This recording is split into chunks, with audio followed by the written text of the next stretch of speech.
И така, здравейте! Отново, добре дошли, прекрасни създания, скъпи приятели. Много се радвам, че сме тук.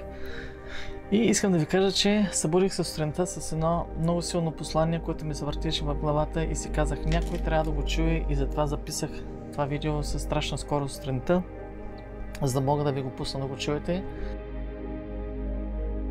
И видеото е на тема кармични уроци в любовта. Така че все на някой ще му е полезно. И на един човек да му е полезно, значи има смисъл и това послание е било точно за този човек.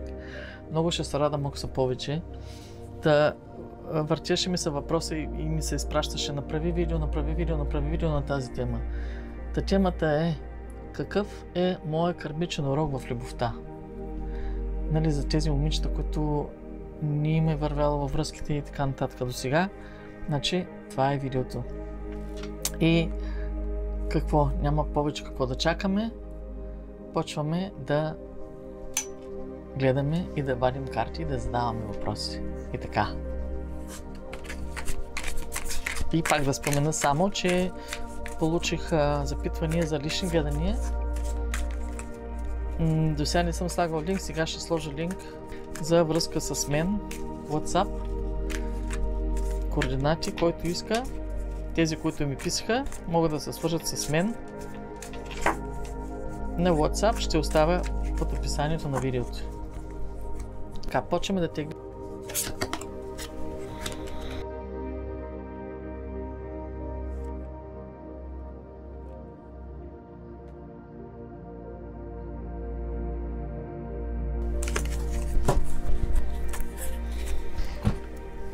И така. Паднаха се много силни карти. Двойка пентакли, обърната.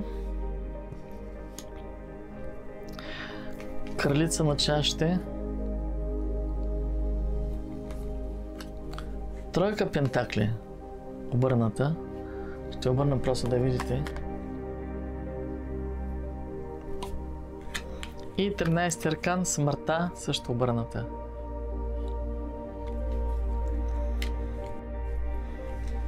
Тук кармичният урок показва като цяло, че има липса на баланс, емоционална, интуитивна личност, но пренебрегвали сте интуицията си, което е пречило. Цялата тази комбинация ясно показва, че вашия кармичен урок е свързан с баланс в любовта и способността да се доверявате и да приемате промените. Значи, тук в миналите си връзки тази карта е обърната, просто я слагам така, за да може да се вижда. В миналите си връзки сте се борили между... повече сте се фокусирали като че ли върху кариери, лични амбиции и прекалено малко внимание на себе си и на връзката, което е довело до нестабилност, до нестабилни връзки и взаимоотношенията. Тази карта изправена е кралица на чашите. Това е настоящата ситуация, която Вселената в момента дава знак и ви подканва да се свържете с емоциите си и да разберете по-дълбоко какво точно искате от любовта, какво точно си я представяте любовта. Имате силна интуиция. Тук ми показва жена с много силна интуиция, силна, стабилна жена, която има много емоции дълбоко в себе си, но тази жена пренебрегва вътрешния си глас и е избирала хора, които не са на нейната енергийна вълна. В случая просто слушайте сърцето си, слушайте интуицията си, без да губите себе си. Определете си ясно какъв партньор заслужавате, какъв партньор искате, без да правите компромис за истинските си нужди.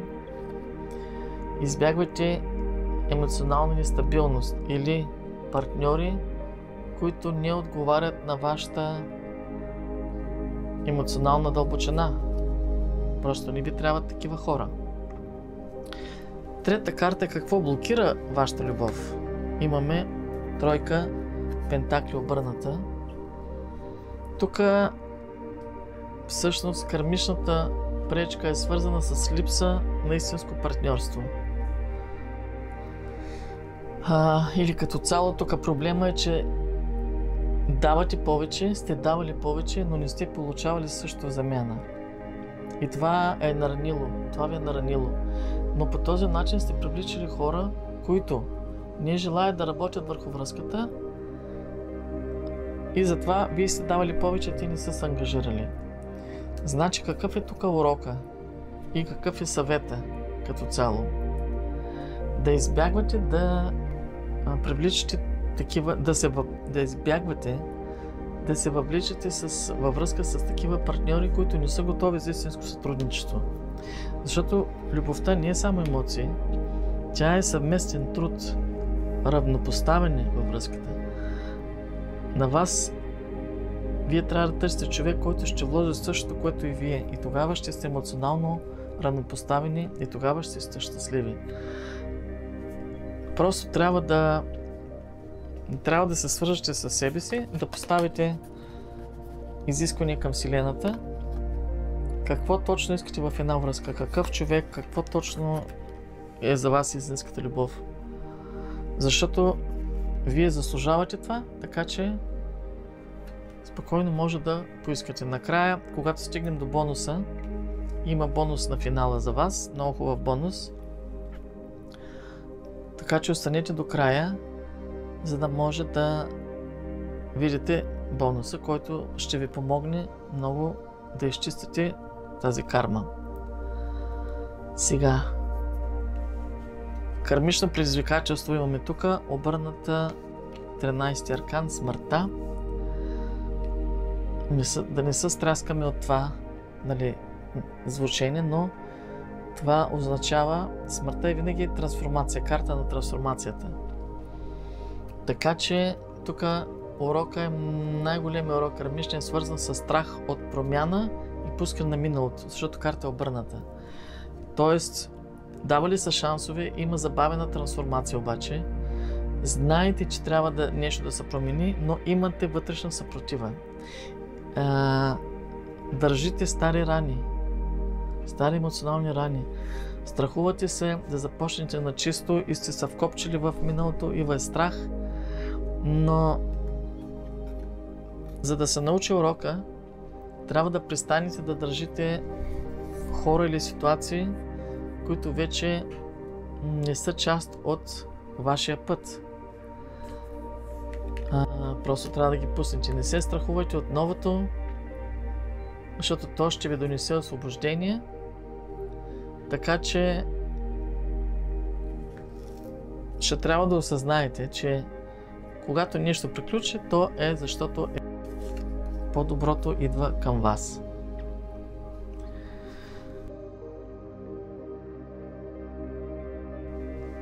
След като разберете и приемете кармичния си урок, любовния кармичен урок в любовта, тогава ще привлечете истински партньор и здравословни отношения. Ще намерите човек, който да бъде на същото емоционално ниво като вас, но първо трябва да изчистите старите енергийни блокажи и да започнете да балансирате любовта с останалите сфери в живота. Не само лична кариера, да обърнете повече внимание на себе си, да вашата женска енергия да я засилите. Като цяло, Вселената изпраща чрез картите съвет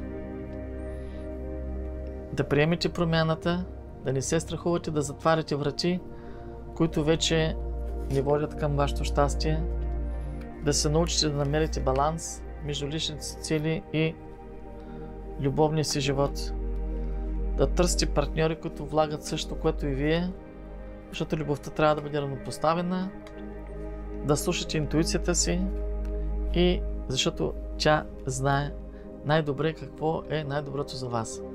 Нали знаете какво е интуицията? Интуицията е този вътрешен глас, това е гласа на Бога. Така че на Бога в нас. Той говори чрез нашата интуиция. Затова трябва да се опитваме да слушаме, да не я пренебрегваме. Подготвила съм ви изненада, бонус, така че това е една много силна медитация, която ще ви помогне да изчистите старите емоционални блокажи, да се освободите от минали болки и да привлечете вашия прекрасен партньор, истинската любов в живота си. Така че сега се пригответе.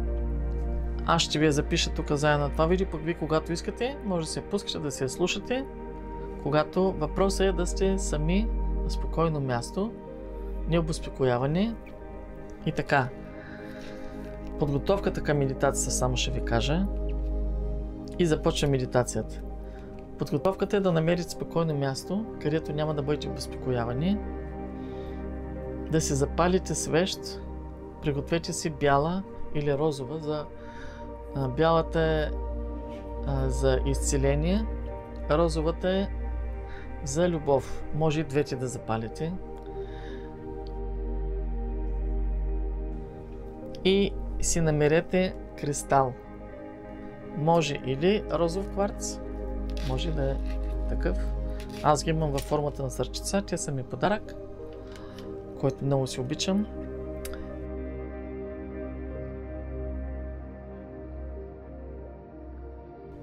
Който един от двата кристала да държите, ще бъде пречистващ и ще помогне. И така, аз започвам да говоря за медитацията, а вие когато можете си я пуснете и си я слушате.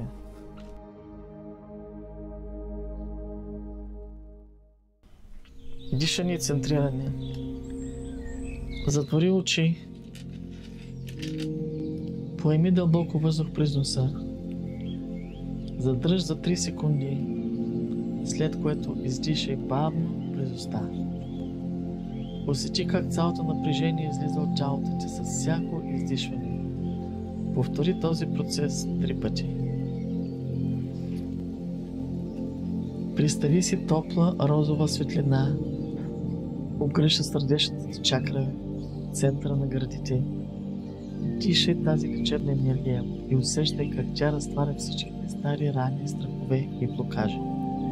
Сега представи си златни нишки, които свързват сърцето ти с хора от миналото, които са оставили следа в теб. Виж как със всеки дъх тези нишки се разтварят и изчезват в пространството, оставайки те свободна и изцелена. Прошепни или си кажи на ум: освобождавам всяка болка, която вече не ми служи. Оставам миналото за себе си и създавам ново бъдеще за любовта. И сега идва момент да се отворим за истинската любов. Представи си, че пред теб има врата, направена от чиста светлина. Тази врата символизира новата, здравословна любов, която Вселената иска да ти даде. Когато си готов, направи една крачка напред и премини през тази врата. Усети как любовта, хармонията и топлината изпълнят сърцето ти. Прошепни: заслужавам здрава, балансирана и истинска любов. Любовта ми е чиста, взаимна и изпълнена с радост. Отварям сърцето си за нови възможности в любовта. Поеми дълбоко въздух, почувствай спокойствие и лекота. Усети как сърцето ти е освободено от тежестта на миналото. Отвори очи с усещането за ново начало и увереност, че Вселената ти изпраща любовта, която заслужаваш. И така завършите медитацията. И сега за подсилване на тази медитация. Всеки ден, когато се събуждате или когато си лягате, застанете пред огледалото.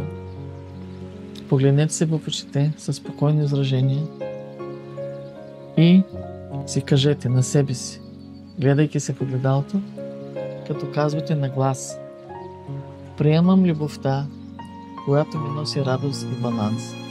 Освобождавам всяко страдание, което не ми служи повече. Любовта в живота ми е лека, красива и безусловна. Аз съм достойна за дълбока, истинска и хармонична връзка. След това поблагодарете на себе си, усмихнете се, поблагодарете на Вселената и вие сте изпратили много силно послание на Вселената. Какво да очаквате? Какво ще се случи след тази медитация и тези утвърждения? Ами какво ще се случат? Много хубави неща. Едното от което е, че ще усетите емоционално освобождение и вътрешна яснота. Ще започнете да усещате по-голямо спокойствие, защото любовният живот ще почне да се нарежда, защото вие вече ще почнете да привличате по-здравословни отношения и така вашата истинска любов, тъй като са изпратили вече цялата енергия и желание на Вселената, нещата ще започнат лека по лека, Вселената започва да работи, да ги принарежда нещата за ваше най-добро. Просто следвайте съветите на всяка карта и на финала. И ще видите какво ще се случи в най-скоро време. Просто ще бъдете изумени. Това ви е урока, който трябва да преминете в този си живот, колкото по-бързо използвате съветите, изчистите всичко това и пуснете стари минали болки, въобще каквото казват карти, толкова по-бързо ще привлечете любовта във вашия живот. И така, това бях аз, Меган. Искам много да ви благодаря за това, че бяхте с мен и ви пожелавам един прекрасен, успешен ден. Чао от мен и до следващия път.